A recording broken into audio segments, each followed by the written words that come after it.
magaalada waa ku xanuunsatay soon xanuunkii qabtay ilaa abtunaa waa xanuunsanaa walaalkay soo wada isbitaalkan waxaa la keenay Dr. Fatxi asaan garab qabtay kani waa Cabdiqaadir Abuukar oo ah bukaan muddo ku dhow sanad la ildarnaa xanuun la soo darsay waliba barar galay jirkiisa gaar ahaan qaybta hoose sida sinta lugaha iyo xiniyaha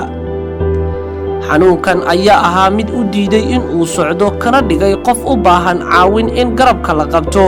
ayaa waxaa dhacday walaalkiisa Cabdiraxmaan uu talo ku siiyay in la geeyo isbitaalka Soomaali Siiriyaan halkaas oo uu muddo la lahaa xiriir uuna yaqaanay sida dhaqaatiirta Soomaali Siiriyaan ay ugu dadaalaan bukaanada noocan oo kale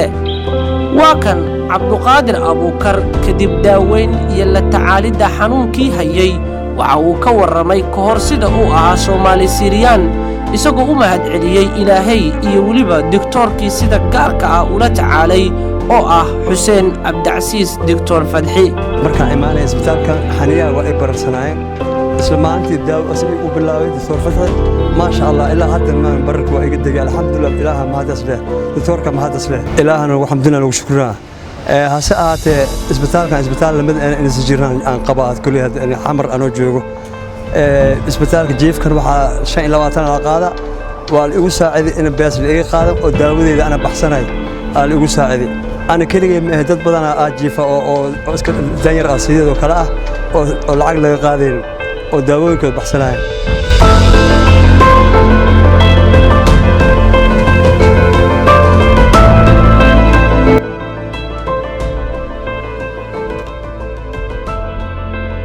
اللغة أنا كبر سنة مع السنت كسب بلا إلى اللغة وابر سنة مركز اللي كان حنيها توحي الأكاين باقول الأكاين ما قرت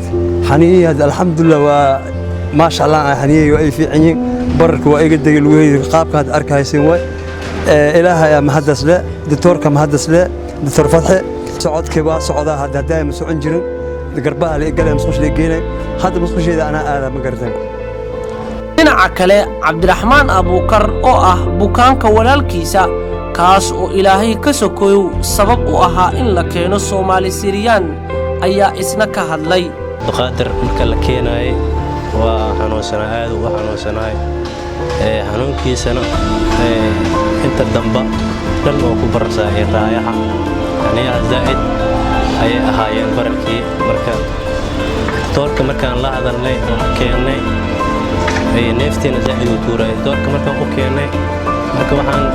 ka beenay in macna oo jiifkii oo macna oo lacag la'aan nooga dhiga aan ku waxsan wixii daawo ahna anaga baxsano marka ma sha Allah waa anaga aqbalay misi iyo meel badan aan soo marnay oo soo daalnay markaan inta keenay maanta inta aan ku jirno 12 waay marka isbitaalkan aad ugu fiicnaaday marka 3 bilood oo jirib ka imaaday daawadiis leeyahay 3daas bilood waxaan ku daaweyn jirnay farmasi marka waa ku sii darsaday marka isbitaalkan keenay oo adiga muddadan yar oo hadda 10 iyo 1 dari aan ku jirnay ninkii saan uu noqday marka hore waa aragteen kulay sawiradiisa rugtiisa waxay dhameed meelahan ay dhameed bararka xaniyaha sidoo kale aad ugu bararsanaay tamaanta ma sha Allah aad u fiican yahay marka isbitaalkan isbitaal fiican waay si fiican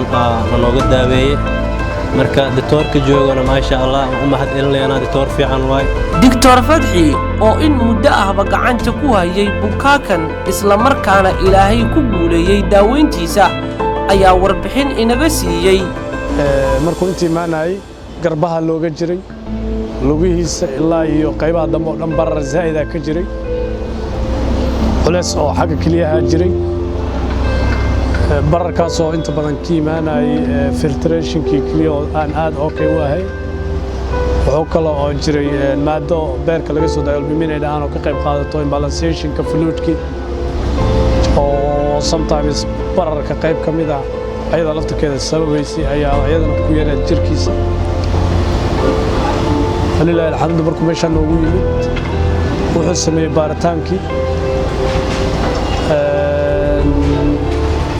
sidoo idin sheegay xaniintiisu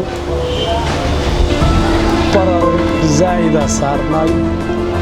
laakiin hadda alxamdulillah waa sidii 15 jirka markuu ahaa uu yahay kaleeto ay ugu aragtaa dhaqdhaqaaqiisii jadwalkiisii oo nin hadli kara ma ahayn nin socon kara ma ahayn nin neefta hidhibaysu ahay wixii oo dhan hadda okay alxamdulilah bilaa waa bukaankaas haddaa u jeedaan muddada u jiifta isbitaalka jiifka wax maxaa lagama qaadin anagoo og in haddana qarash badan uu ku baxay oo daawadii iyo shaybaarkii iyo qarash ay tahay haddana waxaan diyaar u nahay bukaanada Soomaaliyeed anagoo keerkii ama xanaanadii saxda ee ku hayno